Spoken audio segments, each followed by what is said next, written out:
Daily pressures can place stress in our decisions. We're moving throughout our life at the speed of light, and the demands and challenges are greater than ever. We move about in an ocean of motion. Our horizon seems to lock our thought process, and we seem to hear the chatter of violence on every street corner. We must be mindful of planted distractions and instill integrity in our decision to create a paradigm shift in our mind while being our brother's keeper. The thought of the week. Birthed in the pit of Reverend Leland Core's belly, this movement, the thought of the week, is designed to liberate our mind, cross racial differences, and create an atmosphere of unity, bringing peace and agape love into the atmosphere, while not forgetting to lift up our eyes unto the hills, from whence cometh our help. Now, let's hear from Reverend Leland Core. Greetings, greetings, greetings, my family. Greetings, greetings. I want to talk to you this evening about love. And if you can give me 3 to 5 minutes, I want to get in and get out on love. I grew up in an era where there were so many songs that were sung about love. I'm reminded of Endless Love by Diana Ross and Lionel Richie. And if I can think about endless, I'm talking about a ring that we get married with that has a circumference that circles. It's never ending. It always circles.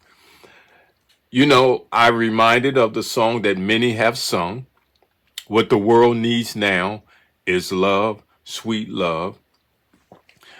Luther Ingram sung a song, If Loving You Is Wrong, I Don't Want to Be Right.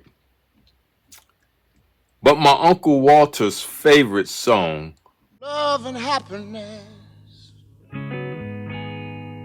yeah, something that can make you do wrong, make you do right, yeah.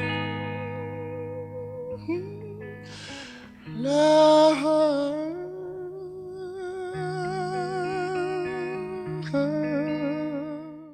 I know a lot of y'all can relate to that. I'm here now because I want to talk about 1 Corinthians 13 and 13, where Paul wrote this. And he said, now faith, hope, and love abides in these 3 things. But the greatest of all is love. And if I can just circumference a science project that we conducted, I just want to first say I have a pitcher in my hand and it's full of water, and I have 2 glass drinking glasses. And in both of those glasses, we're taking a 1 pitcher and we're pouring the same amount of water in both glasses. In 1 glass, we're putting out there faith, hope, love, joy, God's peace. We're putting all these loving messages on that. And the other one, we putting ugly, you're no good, hatred words, and a terrible negative condensation towards that 1 glass. Weeks later, we go back and we test the water. The water that had all the negativity was no longer good for the body. Matter of fact, it was not even palatable. The other water that came from the same pitcher was still good for the body. Now I want to use that a little differently now. The pitcher is God, and we have 2 glasses there, and that just represents 2 people or 2 conditions. And we pour the glass into the 2 people. God's poured his spirit into both people. And so we have God's spirit in us. We have his love. We have his grace. We have his might. We have the conditions of his promise. We have the faith that we talked about. We have hope in God, right? We have these things in us. But I have a question this evening. Which one of the glasses are you operating? Are you allowing the negativity of your company you keep, the people you're around, the conditions that happen to you? Are you allowing yourself to be the negative one? Or are you believing in the faith that God talks about, the hope, and more importantly, the love? Are you the second glass?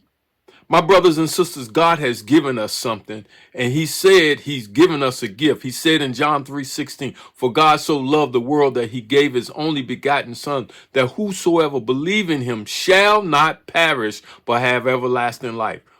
What greater gift, what greater love can God give you than that? He gave us a condition, a provision, and he gave us power that we can move about. So as I leave you this week, I want to leave you with a question. Which one are you? Are you the one that believe the conditions of life, the circumstances, people breaking your heart, doing all the things to you? Or are you believing the word of God? Faith, hope, and love. And I got to tell you, love is the greater. But let me say this one thing. Not only love is the greater, but love in your body will heal your body and heal the conditions of the circumstances that you have allowed. Not just mentally, but also physical healing to the body. Until next week, my brothers and sisters, God bless you, and I love you. Love and happiness.